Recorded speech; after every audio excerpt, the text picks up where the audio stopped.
আজকে মেট্রো একদম অন্ধকার। পরে ভয় লাগছে,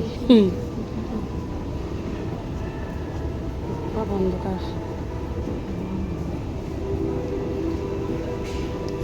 জানি না কেন, মনে হয় লাইটের কোনো কাজ ফাজ হচ্ছে, তবুও ভয় লাগছে।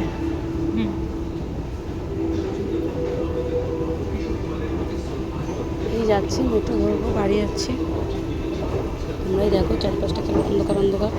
তো জানি না মেন স্টেশনটা ঠিক আছে কি না, ওপরটা তো পুরো অন্ধকার দেখলাম। চলে যাচ্ছি, আমি জোরে হেঁটে হেঁটে অভ্যেস হয়ে গেছে, আমি আস্তে হাঁটতে পারি না, আমি জোরেই হাঁটি। ট্রেনটা মনে হয় ছেড়ে দিল,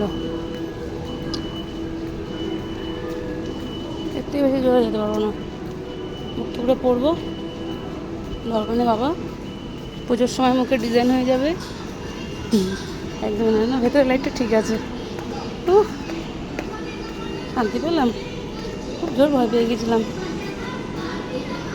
সবাই এখনো ছুটছে, মনে হয় ট্রেনটা আছে, যাই, দৌড় দৌড় দৌড় দৌড়।